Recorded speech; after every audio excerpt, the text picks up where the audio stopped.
Si tu me dis que Rudy Garcia il a le niveau pour entraîner le Napoli, alors Balerdi il a le niveau pour jouer au Real Madrid. De Laurenti pense que le mec, il dépense 1 euro, il meurt. Guardiola, meilleur coach de l'histoire, c'est même pas le meilleur coach de l'histoire du Barça. Il faut arrêter avec Payet, c'est un grand joueur. Marquinhos, capitaine du PSG? Non mais arrête, il a le charisme d'une nuit. Raphaël Leao du Milan AC est une immense fraude. Alex Ferguson, c'est juste un Giroud qui a eu beaucoup de moyens, c'est pour ça qu'il a réussi. Elle a dit Diouf, c'était pas partie des meilleurs du football. Si t'enlèves le championnat anglais, allemand, espagnol, italien, portugais, lituanien, la Ligue 1 c'est le meilleur championnat européen. Salut à tous, je suis super content de vous retrouver pour un nouvel épisode du FC Copain. Alors, pour m'accompagner aujourd'hui, je suis avec Nico. Salut mon copain. Salut à tous. Alors, aujourd'hui, c'est quoi au programme? Encore le PSG. Et oui, on est sur une petite série de débats PSG. Il faut dire que l'actualité avec la qualification du Paris Saint-Germain contre Liverpool, ça nous a un petit peu inspiré sur la chaîne. Donc, on a commencé une petite série de débats avec Luis Enrique. Et là, maintenant, on va se poser un peu la question du niveau de l'équipe du PSG 2024-2025. Et on va se poser ensemble la question de savoir si c'est la meilleure de l'ère QSI. Donc, ce que je te propose, mon copain, c'est de défiler un peu les différents effectifs qu'il y a pu avoir au PSG depuis l'ère QSI et de le comparer à celui de 2024-2025 et voir ensemble si c'est le meilleur ou pas. Ça te va, mon copain? Ok. Alors, écoute, on va commencer dans l'ordre. On va commencer avec le tout premier effectif de l'ère QSI, donc celui de la saison 2011-2012. Bon, alors, on va être clair directement. Il y a des noms qui peuvent prêter à... Alors, je dis pas à la rigolade, mais il y en a certains qui sont quand même encore estampillés un peu ancienne époque du Paris Saint-Germain. Donc, oui. On va retrouver, alors oui. dans cet effectif, je te donne les noms principaux. Donc on a un Sirigu, un Nicolas Douchez, un Mamadou Sakho. Alors je compte l'effectif dans toute la saison parce qu'il y a eu le début de saison et puis il y a eu le mercato d'hiver à ce moment-là qui est arrivé avec Alex par exemple qui est arrivé. Alex et Maxwell, non? Maxwell Alex aussi, et je crois. Maxwell aussi qui est arrivé. Et pas Thiago Motta, c'est après. Thiago Motta. Thiago Motta, ouais. Et le fameux aussi entraîneur avec dans le package Carlo Ancelotti qui est arrivé aussi. Donc ça peut te changer un petit peu l'effectif, mais bon, on retrouve quand même donc des Alex, des Milan Bisevac, des Diego Lugano, des Zoumana Camara, des Maxwell, des Christophe Jallet, Thiago Motta, Momo Sissoko, Mathieu Bodmer, Clément Chantôme, Blaise Matuidi, Javier Pastore, Néné, Jérémy Ménez, Kevin Gamero, Mevlut Erding et Guillaume Moirou. Donc, Bon. On va dire voilà, l'équipe sera pas si bien classée que ça, même si en vrai, il y a des joueurs qui ont vraiment, alors pas forcément cette saison-là, mais qui ont marqué un peu l'histoire du PSG, des joueurs qui ont fait des belles saisons. Moi, je pense à la saison de Pastore qui est pas mauvaise, la saison de Néné qui est encore vraiment cool, Thiago Motta qui s'installe direct comme un super joueur, même j'ai envie de te dire. Alex et Maxwell qui arrivent très très bien et qui s'intègrent bien. Sirigu a bien pris le poste de gardien. Non, c'est vrai. Après, évidemment, forcément, avec les effectifs qu'on va comparer, ça va être difficile de soutenir la comparaison. Mais t'as raison, c'est pas. J'étais un peu méchant en disant que ça prêtait à rigolade, mais non, quand même. Il y a quand même des non, mais c'est vrai que t'as des types de joueurs que tu verrais plus aujourd'hui au PSG, mais en vrai, à chaque fois que tu vois, typiquement, moi je me souviens à l'époque, j'avais peur quand il y avait des blessures en défense, même pour la saison d'après, j'étais en mode etc. et tout. Mais en vrai, moi je me souviens que même Armand à l'époque avait vraiment géré derrière quand il y avait eu des absences. J'allais faire alors on y reviendra un peu plus tard, mais notamment quand on parlera du match contre Chelsea, mais j'allais avait fait le taf. Camara aussi, à chaque fois qu'il avait dû jouer, on se souvient pas de boulettes ou de matchs où ils ont vraiment fait n'importe quoi et tout. Franchement, ils ont tenu la baraque. Hein. Oui, je pense que alors il y avait le début de la saison avec Comboiré où là pour le coup tu sens que c'est vraiment tout nouveau pour tout le monde. Il y a beaucoup de joueurs qui arrivent et pour Comboiré, c'est peut-être aussi ça le truc. Commence à le dépasser un petit peu. Il y a le gros transfert de Pastore. Il y a Néné qui qui prend de l'importance. Et derrière, l'arrivée d'Ancelotti va un peu normaliser le tout. Et bah oui, on va arriver avec un PSG avec plus de concurrence, plus d'assurance au fur et à mesure, même si la première année, bah c'est pas champion en fait. C'est pas champion parce que c'est Montpellier qui est champion. Donc, non, bien sûr. Même si, voilà, on peut trouver quelques petites choses à ce PSG-là, et tu as raison, il y a des joueurs qui vont être importants par la suite. Bon, cette équipe-là, elle est aussi ramenée à certaines lacunes certaines lacunes qui peuvent pas figurer dans le reste du classement. Oui, non. Bon, si on continue, l'année suivante, donc l'année 2012-2013, donc, bon, je vais pas refaire la liste, on va plutôt s'arrêter avec les arrivées. Avec les arrivées. Ouais, et puis au pire, se centrer un peu plus sur le 11 type, tu vois, si tu veux, le 11 type de cette saison-là. Moi, sous les yeux, j'ai les arrivées, mais tu as raison, on peut le faire aussi sur les 11 types. Moi, j'ai les 11 sous les yeux, si tu veux, on peut faire un peu des deux en même temps, si tu veux. On peut aller sur les deux. Écoute, je te les balance parce que comme cet été-là, il y a quand même pas mal de joueurs qui arrivent. Après, tu as raison, on pourra peut-être s'arrêter parce que ça change moins, il y a moins de transferts. Mais cet été-là, il y a quand même Verratti qui arrive, il y a Rabiot qui est intégré, il y a Van der Wiel, il y a Coman qui est intégré à l'effectif pro, il y a Lucas qui arrive, il y a Lavezzi qui arrive, il y a Thiago Silva qui arrive et il y a Zlatan Ibrahimovic qui arrive. Donc là, l'effectif qu'on avait donné juste avant, oui, là, clairement, on est quand même passé sur un PSG 2012-2013 avec Ancelotti encore comme coach, qui est largement supérieur. Est-ce que pour autant c'est le meilleur de l'histoire de l'RQSI? J'ai encore un peu de mal parce que sur cette saison-là, il y a beaucoup d'arrivées, il y a une vraie progression sur le terrain, mais c'est pas encore l'équipe qu'on redoute complètement. C'est un épouvantail, mais c'est pas encore l'équipe qu'on va redouter les années suivantes.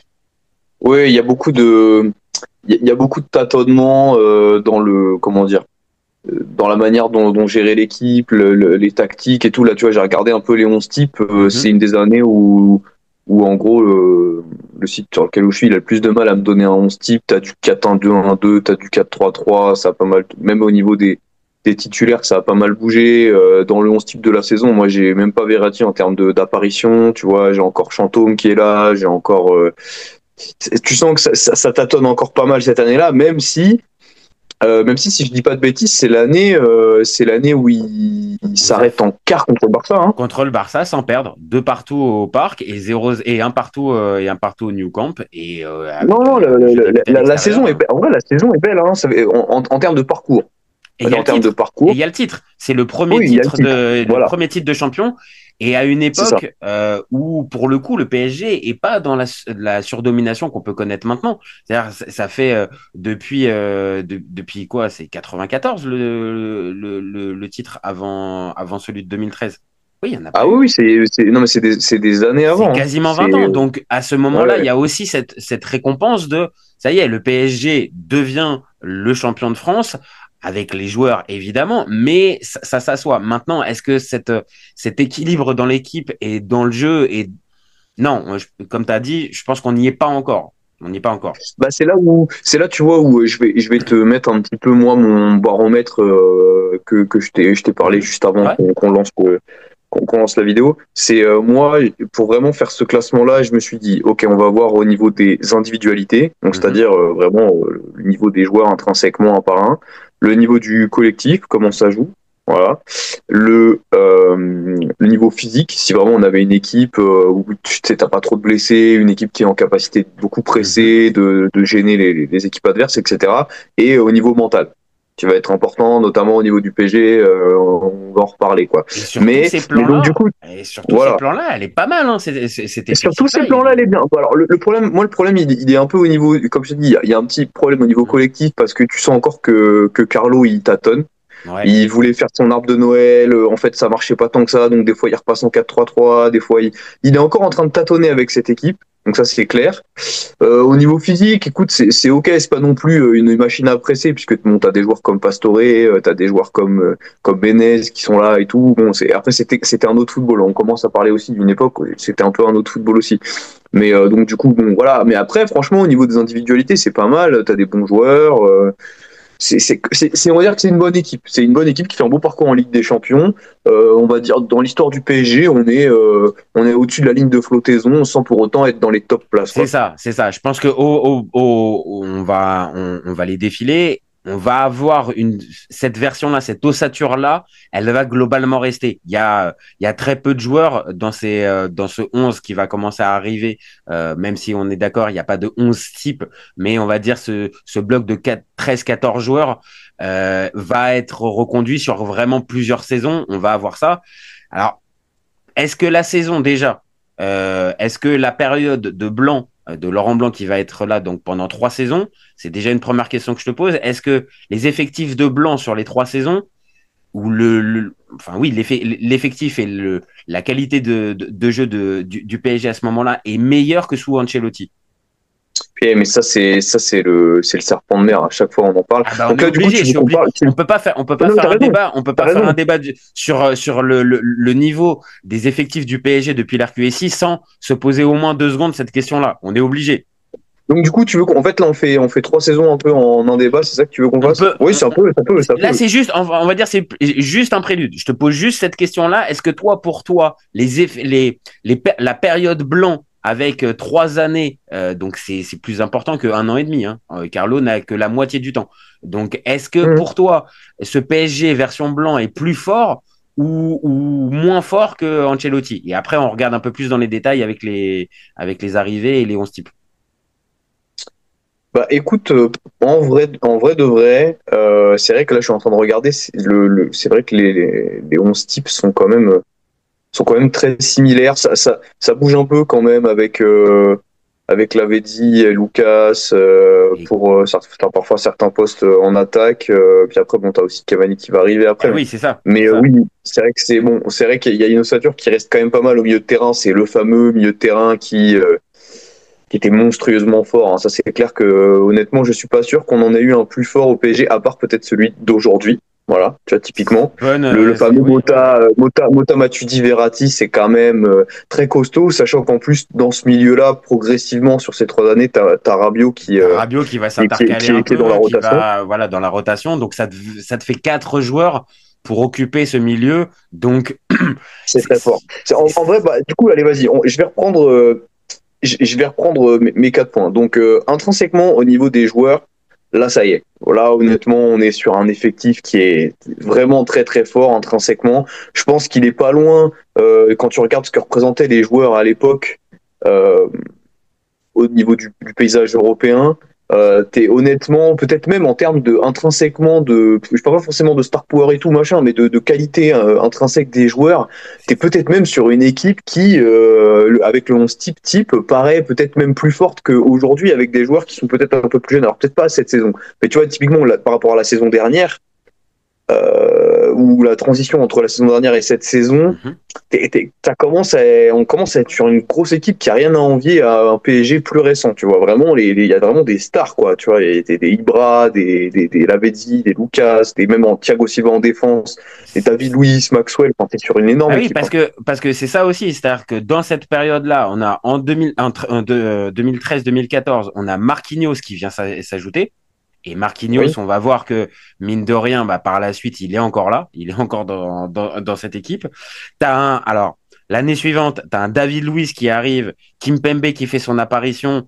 Bon, t'as un Digne et un Aurier qui peuvent arriver. Et dernière saison de Blanc, t'as Trapp qui vient se rajouter. T'as Kurzawa. Et t'as surtout un Angel Di Maria. Et moi, je vais pas te mentir, en regardant un petit peu, moi, cette année 2015-2016, donc la dernière année de Blanc, donc on garde encore une fois toute cette ossature, les Ibra sont encore là, Cavani, Thiago Silva, Verratti, le milieu, comme on veut. C'est l'équipe la plus forte. C'est l'équipe plus forte sous Blanc. Ouais. Je pense c'est l'équipe la plus forte sous Blanc. Vraiment. Sous Blanc, ça c'est sûr. J'ai le 11 type en face. J'ai le 11 type en face. C'est Aurier qui reste. Bon, alors évidemment, ici, il y a Aurier qui commence à faire n'importe quoi aussi, mais on va dire au départ est très fort. Mais sinon, le reste, mis à part ça, c'est que des top joueurs, quoi. Thiago Silva, bon, voilà, on sait très bien. David Luiz, même si beaucoup l'avaient moqué, etc., au PSG, il a fait des saisons, mais très costaud, hein. Vraiment, il a été très bon. Maxwell, pour moi, c'est peut-être un des meilleurs arrière-gauche qu'on ait connu sur en Ligue 1. Sur mais en Ligue 1, je vais te dire, il pouvait jouer jusqu'à très longtemps, il pouvait même jouer en numéro 10, que ça aurait dérangé personne, en fait. Bien sûr. Après, t'as le fameux milieu de terrain dont on a parlé qui est peu d'équivalent, franchement, à cette époque-là. Il y avait évidemment quelques grosses équipes en Europe qui pouvaient rivaliser, mais le PSG était au très niveau européen grâce à son milieu de terrain. Et puis en attaque, quand t'as Cavani, Ibra, Di Maria, que sur le banc t'as des Lucas et tout, c'est quand même très costaud. Donc tu vois, intrinsèquement, là, on entre sur un PSG qui a quasiment toutes les étoiles. On est sur du 4-5 étoiles, tu vois. Alors après, par contre, si tu continues, au niveau du collectif, moi, je te dis que aussi c'était très fort. C'était honnêtement très fort. Le fameux débat, on en revient, on l'a un peu sauté en digressant, mais pour moi, effectivement, ça jouait bien mieux que sous Ancelotti. C'était pas de la faute d'Ancelotti. Moi, je pense qu'en fait, Ancelotti, il restait un peu plus. Il allait réussir à monter le collectif de cette équipe aussi bien que Laurent Blanc. Je pense que quand même, Ancelotti évidemment est un bien meilleur coach que Laurent Blanc. En fait, on a retenu ça et on fait même encore quelques années après ce parallèle entre les deux. Alors que je pense, comme tu viens de le dire, je pense qu'Ancelotti, tu lui laisses la saison qui suit. Verratti, il avait commencé déjà un petit peu à l'intégrer dans la rotation. Et le fameux milieu à 3, Carlo a jamais été un dogmatique tactiquement, donc il serait passé évidemment, je pense, au 4-3-3. Il serait passé comme ça. Après, t'as un côté un peu. J'arrive pas à trouver un mot qui va. Dans ma tête, c'est pas fan de service ou putaclic et tout, mais c'est parce qu'en fait le truc c'est que Laurent Blanc il était fan du style espagnol, du Barça et tout machin, donc effectivement sur le papier tu vois jouer une équipe qu'il a envie de faire jouer comme ça avec les joueurs qu'il y avait, et puis en plus en Ligue 1 où t'es 5 niveaux au-dessus de tout le monde, évidemment tu te régales parce que tu marches sur tout le monde dans un style de jeu chatoyant, et donc du coup tout le monde est en mode le PSG est trop fort, joue trop bien. Mais tu vois quand même la limite de tout ça en Ligue des Champions, même si en Ligue des Champions, attention, hein. Alors, il y a eu également des matchs de fou sous Laurent Blanc. Moi, je me souviens attends, c'est combien tu mets 4-0 à Leverkusen à l'extérieur, tu fais des trucs de fou, hein, genre vraiment et avec aussi cette sensation que le PSG est encore en train de progresser, mais c'est là où peut-être se pose la question avec cette équipe de 2025. Ce fameux côté mental, cette saison-là, je te rappelle, c'est la saison, du 3-5-2 inventé par Laurent Blanc, qui justement, on vient d'en parler, il était fidèle à son 4-3-3, c'était sa marque de fabrique, tout ça, et pour ce fameux match contre Manchester City, il invente un 3-5-2 qui marche pas du tout, les joueurs se perdent complètement, et derrière, c'est élimination en quart de finale de Ligue des Champions, alors que ce City-là était largement, je pense, à la portée de ce PSG. Le PSG fait une PSG, ça s'aborde tout seul, un peu comme on a pu le retrouver après, mais le PSG s'aborde tout seul. Et donc tu vois, même si au début, tu vois, quand on parle des deux premiers points intrinsèquement, individuellement et collectivement, c'est très fort comme PSG. C'est un PSG qui peut-être a pas grand-chose à envier à d'autres périodes. Par contre, au niveau mental, et au niveau même peut-être physique, peut-être parce que c'est une équipe qui a plus l'habitude d'avoir le ballon et qui avait peut-être beaucoup plus de mal à gérer quand elle l'avait moins, notamment pour la répétition des courses. Peut-être que c'était pas forcément le PSG le plus intense, tu vois. C'est ça. À la limite, tu peux mettre un petit doute là-dessus. Ok, mais le pire c'était au niveau mental. Pourquoi ? Parce qu'effectivement, t'as des joueurs qui n'avaient pas forcément vécu le très très très haut niveau en Ligue des Champions. T'avais des jeunes et le pire pour moi, c'est que tu avais un coach qui lui aussi au niveau mental était hyper perfectible, et donc du coup comme ça reste le meneur d'homme de l'équipe, tout ça, ça fait un PSG qui mentalement saupoudre d'un tout petit peu de Zlatan qui dans les moments clutch, alors oui en Ligue 1 aucun problème, les classicos, il a pu te planter sans aucun problème. Par contre, pour les moments importants en Ligue des Champions, le match important où Ibra, on a besoin de toi, là aussi ça flanchait. Donc oui, à plein d'égards, je pense que l'effectif de 2015-2016, c'est peut-être le plus beau sur le papier de l'RQSI, mais c'est rattrapé, comme on vient de le dire, par les limites mentales de certains joueurs, peut-être de certaines limites physiques et du coach qui, ok, te développe un vrai beau jeu, mais dans le moment important, bah, va peut-être avoir cette difficulté que peut-être n'a pas un Luis Enrique. Peut-être. Clairement. Ah non, mais clairement, ou même d'autres. On l'a vu en tout cas pour le match important contre Liverpool. Bah oui, il a su insuffler en tout cas cette conviction, cette croyance même que même après le 1-0 subi au Paris Saint-Germain, les gars, on peut le faire en fait. En tout cas, c'est la sensation qu'on a eue. Non, mais bien sûr, on y reviendra quand on parlera plus précisément de la période Luis Enrique, mais c'est ce qui fait la différence. Et c'est parce que c'est notamment on a tendance à minimiser leur importance, et c'est ce qui m'énerve profondément. Mais c'est aussi l'importance d'avoir un coach qui, lui, par contre, a un mental d'acier, quoi. Parce qu'en fait, c'est certainement la personnalité de tout le club qui va pouvoir faire diffuser son mental à tout le reste du club, en fait. Et quand on pose la question, le PSG 2025 ou 2024 ou X années, c'est aussi avec le paramètre de l'entraîneur, de l'importance de l'entraîneur sur son groupe, sur son effectif, comment aussi, justement, on va dire, la direction peut arriver à faire tenir le truc. On s'arrête pas sur l'extra sportif, parce que sinon, là, on pourrait faire 3 débats. Mais en plus, il faut prendre en considération ça. C'est-à-dire qu'en plus, il y a l'extra sportif qui à Paris est forcément disproportionné. Bah oui. Donc, arriver à déterminer la meilleure équipe, c'est pas juste le meilleur effectif, parce que sinon, on va continuer les effectifs. Il y en a eu encore des très très jolis. Donc là, si on continue, on arrive en 2016-2017. Donc là, c'est départ de Laurent Blanc et c'est aussi départ de Zlatan Ibrahimovic. Donc c'est aussi une page qui se tourne dans l'histoire du PSG QSI. Arrivée d'Unai Emery sur le banc. Et là, tu as des arrivées de joueurs. On est quand même, je pense qu'on va être d'accord, sur un niveau quand même beaucoup moins clinquant au niveau des arrivées. Donc on a Thomas Meunier, Grigor Krychowiak, Hatem Ben Arfa, Giovanni Lo Celso, Gonzalo Guedes et Ressé. On n'est quand même pas sur un recrutement aussi fort que ce qu'on avait les années précédentes avec Ancelotti et Blanc. Donc, ok, cette saison-là, on va être très clair, c'est la saison de la remontada.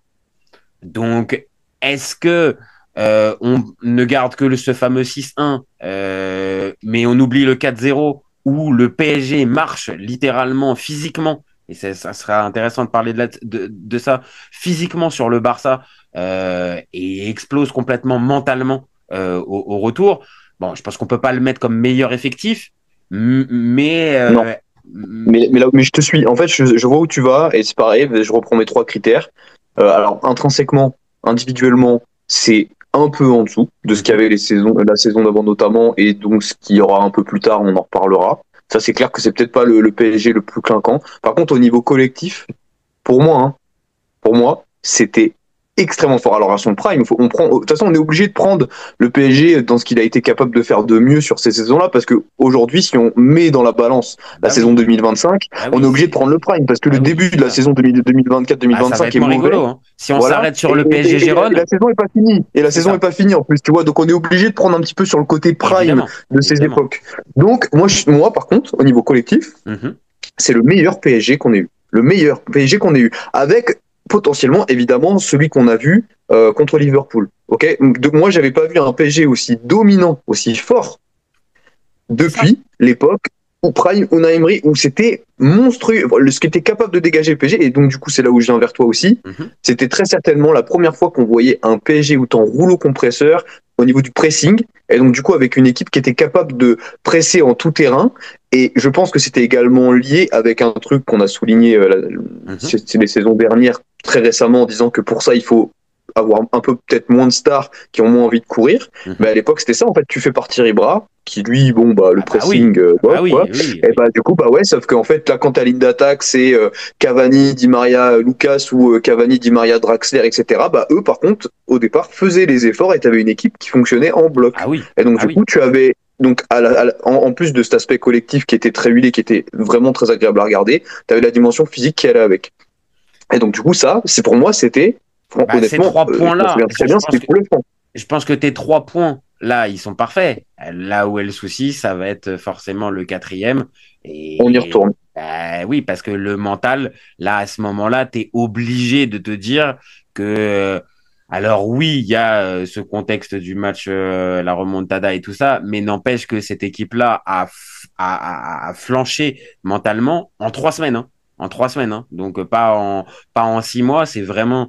Voilà, on va pas revenir dessus, mais il y a eu ça. Donc forcément, dans le bilan, malgré, et tu vois, on partage la même sensation sur ce PSG Unai Emery dès le départ, donc de la saison 2016-2017, c'est-à-dire c'est un PSG moins clinquant, mais beaucoup plus collectif et beaucoup plus impressionnant, mine de rien, sur le terrain. Mais t'es ramené par ses limites, par ce truc mental et par cette tâche indélébile qui Bah oui, fait parce que, que en fait, oui, tu peux pas le mettre plus tout haut. simplement, pour deux raisons. Premièrement, parce qu'en fait, ton effectif, il est quand même sensiblement similaire avec ce PSG qui avait déjà des problèmes au niveau mental avant. Donc du coup, ça peut pas non plus y avoir de révolution si c'est quand même la plupart des mêmes joueurs. Tu l'as dit avant aussi, le recrutement. C'est pas un recrutement qui va t'amener des tauliers là, on est clairement sur des mecs soit un peu moins connus, soit des jeunes. Donc c'est pas eux qui vont t'amener ce côté qui va construire mentalement une équipe plus forte. Et puis au niveau du coach, ok, pour moi Unai Emery est un meilleur coach que Laurent Blanc parce pour moi je trouvais il a trouvé la quintessence de, même si ça jouait super bien sous Laurent Blanc. En fait, Emery a réussi à garder ce côté très fort avec le ballon, mais lui, il a rajouté la dimension physique, pressing. Et intensité. Il a amené le collectif encore plus haut, tu vois. Par contre, Unai Emery, malheureusement, même si peut-être, c'est difficile de faire une comparaison à ce niveau-là entre ces deux coachs, mais lui aussi, malheureusement, c'est un coach qui a des failles certainement mentales et de gestion du stress à très haut niveau, etc. Oui. Et c'est pour ça qu'en fait, il est bon dans des équipes on va dire seconde division européenne. On l'a vu, en fait. Parce qu'il a du mal avec le très très haut niveau, peut-être aussi à ce niveau-là. Hein, et puis ça se trouve, il va sortir Paris dans un mois. Mais ça changera rien. Bon. En fait, sur l'aspect, on a vu la carrière, on a vu derrière quand il est allé à Arsenal pour justement, on va dire, redonner un petit peu de lustre. Et ça a été compliqué. Là où je te rejoins, c'est-à-dire, il faut que ça soit un club peut-être plus petit, plus dimensionné et on va dire où il va faire l'unanimité beaucoup plus rapidement que dans un gros club où il va falloir séduire et les tauliers et l'encadrement, avoir l'adhésion des joueurs, et c'est de plus en plus compliqué. Et dans ce PSG-là, il y arrive dans ce fameux PSG-Barça 4-0 où vraiment là les joueurs courent et n'hésitent pas et ils sont pas en train de rechigner. Bon, derrière, on vient de le dire, ça explose. Et je pense que la saison suivante, alors évidemment, il y a une grosse différence. La saison suivante d'Unai Emery, il y a Kylian Mbappé et Neymar qui arrivent. Mais là, c'est pour moi tellement antinomique avec le projet d'un Unai Emery que, en fait, là, le PSG, pour moi, perd une saison, en fait. Parce que soit tu mets un coach qui va pouvoir justement composer avec ce type d'individualité et qui va pas primer le collectif, mais avec un Unai Emery, Neymar et Mbappé, ça peut pas coller. Et donc... mais tu veux que je te dise un truc un peu fou, c'est que je pense que ce PSG est moins fort que le PSG, enfin sur la deuxième saison de Unai Emery, le PSG est moins fort qu'en première saison, alors que tu as Neymar et Mbappé qui arrivent. Je suis d'accord avec toi. Pourquoi ? En fait, pour deux raisons. C'est que si tu reprends mes 4 points, le seul point où l'équipe s'améliore, c'est au niveau individuellement, intrinsèquement. Parce qu'évidemment, tu as des joueurs, peut-être le meilleur jeune joueur du monde et un des meilleurs joueurs du monde qui arrive. Ouais. Donc évidemment, intrinsèquement, tu gagnes. Ok. En collectif, bon, t'es pas très loin de ce qu'il y avait avant et tout, parce qu'effectivement, Neymar t'apporte beaucoup et Mbappé t'apporte beaucoup et tout, mais tu sens que c'est un peu plus éloigné de ce que voulait construire Unai Emery en termes de bloc équipe, donc du coup, le collectif est peut-être pas aussi bien huilé, même si ça joue à pas grand-chose. Par contre, au niveau du niveau physique, de l'intensité, c'est du coup un PSG qui se repose un peu plus sur des individualités, donc du coup le bloc équipe notamment au niveau du pressing, etc., c'est un peu moins bon. Ça colle plus en fait, ça colle plus avec, comme je te dis, ça colle plus avec le projet d'Emery qui demande et qui exige, on va dire, à n'importe quel de ses joueurs, même à l'attaquant. C'est pour ça que Cavani a fait je pense sa meilleure période sous Emery. Enfin, il demande un investissement total et que Mbappé avec l'étiquette de il est quoi? Il est champion du monde? Non, il n'est pas encore champion du monde. Non, pas encore, mais non, il va être champion du monde à la fin de la saison. Mais Neymar Ouais. qui arrive avec l'étiquette, bah oui, de futur Ballon d'Or, successeur de Neymar, de Messi et Cristiano Ronaldo, ça peut pas coller. Et donc derrière, bah ça fait huitième de finale en Ligue des Champions, élimination contre le Real. Et oui, cet effectif-là. Et là, il n'y a rien à dire. Hein. Et là, c'est peut-être des éliminations, avec peut-être celle contre Manchester City aussi plus récente où il y a rien à dire. Oui, par la suite avec Pochettino. Il y en a pas beaucoup, mais ça fait partie des éliminations où tu te dis bah aucun regret, tu te fais pas marcher dessus, mais il y a aucun espoir à aucun moment dans le match. C'est ça, c'est-à-dire que et pourtant, alors oui, c'est un Real 2017, je crois qu'ils doivent la remporter. Donc ça, on parle d'un Real, mais cette équipe du Real là, elle a laissé en tout cas la sensation à plein d'adversaires à cette période-là il y avait un truc, ça s'est joué à pas grand-chose. Là, comme tu l'as dit, en fait, ils roulaient pas sur leurs adversaires. C'est ça. Je suis d'accord. Mais là, sur cette double confrontation, sans rouler, parce qu'il n'y a pas un gros écart, mais tu sens que oui, le PSG a laissé passer sa chance. Il n'y a pas de regret. Il y a aucun regret pour le PSG. De toute façon, tu fais le match 10 fois.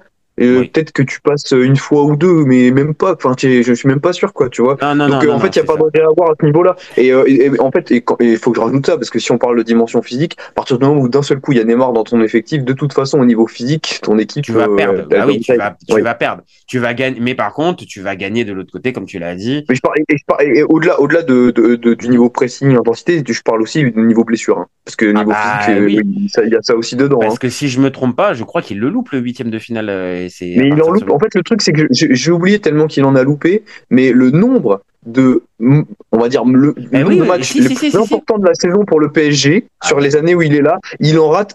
En fait, en majorité du temps, il n'est pas là. Manchester, il est en tribune. Je crois que contre le Real, il est en tribune. Enfin, il y en a vraiment. Je crois que c'est la majorité. C'est à ce moment-là de la saison qu'il est blessé. Ah bah il va y avoir que l'année du Final Four où justement il va pas avoir ce truc-là, il va être présent contre Dortmund. Bah, attends, sans enlever notre débat. Donc bon, on vient de le dire, Unai Emery, hormis la première saison, donc 2016-2017, où on peut le sauver sur pas mal de choses. Bon, la 2017-2018, il y a pas grand chose à retirer de ça. Voilà, elle est en dessous. Et après on enchaîne avec 2018-2019. Donc arrivée de Thomas Tuchel. Donc là. Cette année-là, tu as les arrivées de Choupo-Moting, de Thilo Kehrer, de Juan Bernat, l'intégration d'un Moussa Diaby et l'arrivée d'un Paredes en cours de saison. Cette saison-là, c'est la saison, on vient de le dire, Manchester United en élimination par Manchester United. Bon, sur le papier, moi je me rappelle de cette équipe et j'ai oublié, il y a Icardi aussi qui est là à cette époque-là. Oui, il y a Icardi qui est ou non, c'est l'année d'après. Non, c'est l'année d'après. Non, c'est l'année d'après. C'est l'année d'après. Pardon. C'est qu'il y a Buffon. Je sais pas si t'as dit Buffon, mais c'est là aussi. Oui, pardon. J'avais pas noté Buffon. Oui, il y a Buffon qui est là. Donc sur le papier, il y a quand même des joueurs intéressants qui arrivent. Maintenant, il n'y a pas de grosses stars. Type Neymar, Mbappé ou type phénomène. Bon, t'as un Buffon quand même qui est là. Kehrer, ça reste un joueur, un espoir allemand. Paredes, ça reste un joueur qui a un bon petit joueur. Et Choupo, bon voilà, c'est un gars qui te fait un peu le nombre et qui va te rajouter un petit peu de concurrence. Donc, est-ce que ça, ce PSG version Tourelle avec les premiers mois où vraiment ça marche bien, Neymar, la calinothérapie de Tourelle fonctionne bien, tout le monde globalement fait les efforts à ce moment-là. Est-ce que ce PSG-là, c'est le plus fort, même s'il y a cette élimination en huitième? Difficile de le mettre. Non, moi je pense pas que je pense pas que c'est le meilleur Tourelle. Mais c'est vrai que c'est plutôt un bon PSG. En fait, c'est bizarre parce que si t'enlèves un petit peu cette élimination contre Manchester, t'es plutôt sur une bonne saison. Je crois que je me souviens que c'est cette année-là où en phase de groupe ça marche plutôt pas mal. Je dis pas de bêtises. Puis lui, il réussit aussi à plusieurs fois essayer de mettre un peu c'est la première fois qu'on disait ça aussi à l'époque, un peu les quatre fantastiques, tu sais, avec Cavani devant, après t'avais Neymar en 10 et Di Maria Mbappé. Ouais, c'est ça. Donc t'as quand même une équipe là, tu vois, pareil, individuellement, c'est bon, ça reste un effectif similaire, mais c'est quand même sympa.